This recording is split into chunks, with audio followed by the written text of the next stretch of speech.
안녕하십니까. 개띠 기일간의 경자년 운세에 대해서 알아보도록 하겠습니다.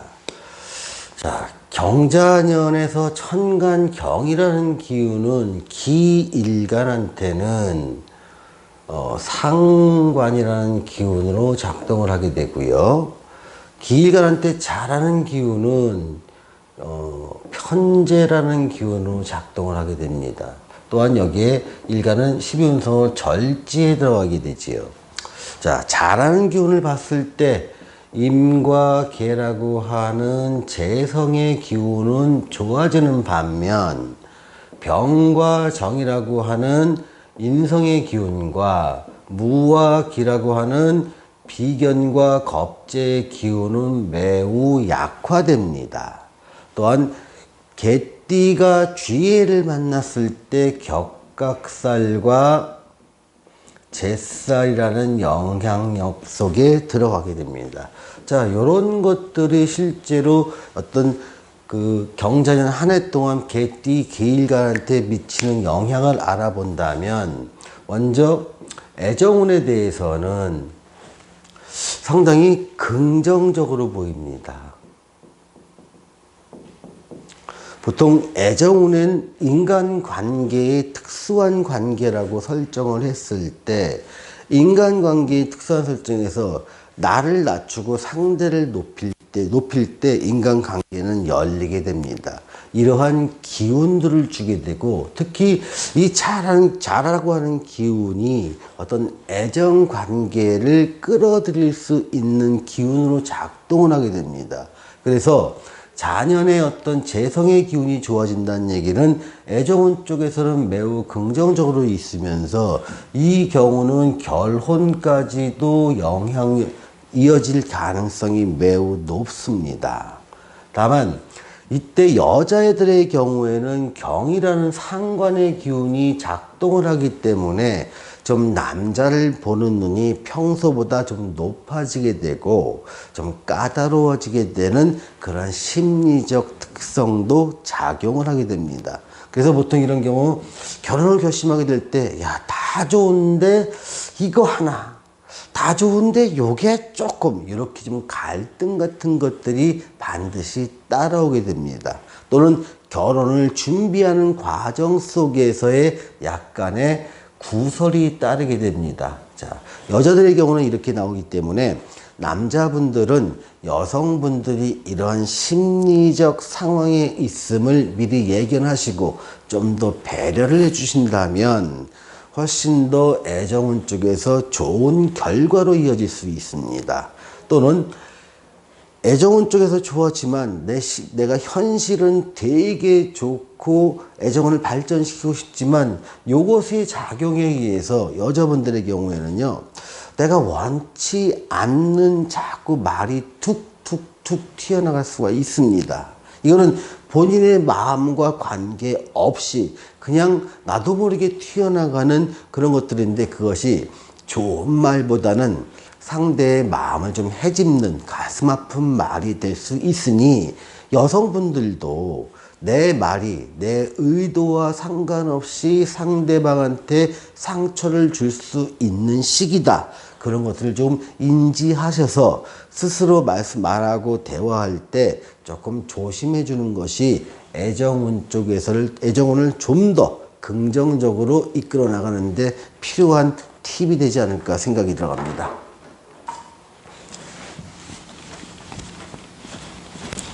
자, 재물운을 보겠습니다.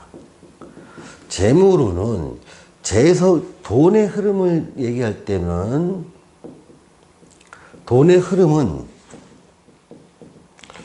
상당히 좋습니다. 그렇다고 뭐 가난한 사람이 갑자기 부자가 되거나 이렇게 되지는 않겠지만, 평상적으로 봤을 때 내가 필요로 하는 자금이 제때 공급되더라. 그것이 내가 사업을 통한 소득이 됐든 급여를 통한 소득이 됐든 어쨌든 나한테 돈의 흐름은, 누군가 빌려줬던 그 은행에서 융자를 해줬던 돈의 흐름 자체는 막힘이 없더라. 그래서 보통 이런 경우에는 돈의 흐름 쪽에서는 괜찮아지고 또한 투자 쪽에 대해서도 어느 정도 긍정적인 결과를 가져올 수 있는 시기라는 점. 그렇다고 무모한 투자는 절대 금물입니다. 내가 투자를 통해서 어느 정도 실력이 있으신 분, 이런 분들이라면 투자를 통한 소득의 증대, 또 돈의 흐름을 좋게 하는데 일조되는 정도로 안전한 투자를 좀 하시기 바랍니다. 자, 취업운을 보겠습니다.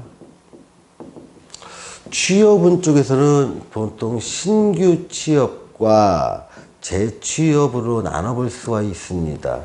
신규 취업 같은 경우는 상당히 긍정적으로 볼 수가 있습니다. 그렇다고 이 긍정적인 부분이 꼭 1순위에 내가 원하는 직장이 된다라고 보지는 않고요. 조금 2순위나 3순위 정도 내가 눈높이를 조금 낮추고 목표를 좀 낮췄을 때 신규 취업은 최고로 잘 될 수 있는 시기가 됩니다.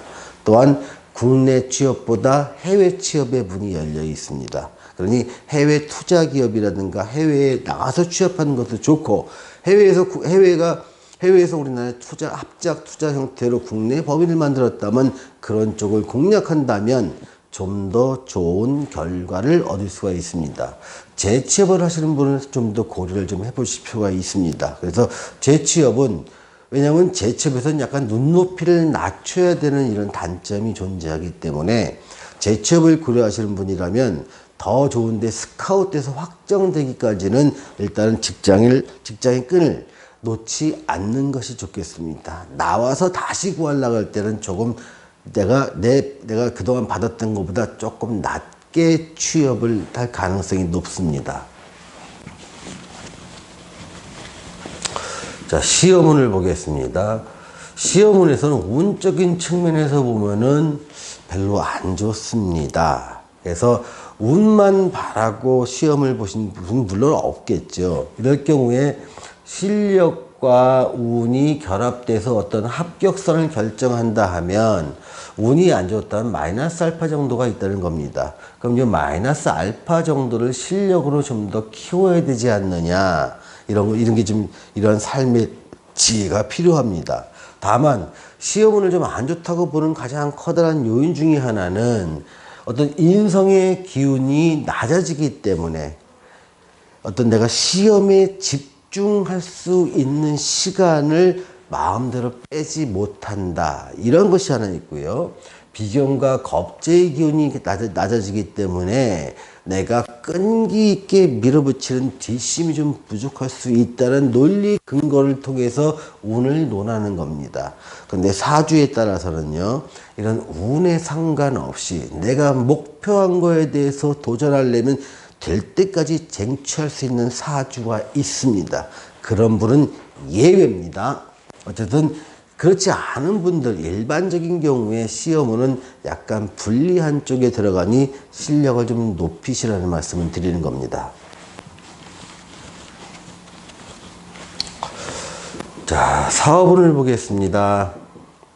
사업운 쪽에서 보면은 개인을 고객으로 하는 사람한테는 상당히 좋은 시기가 연출될 수 있습니다.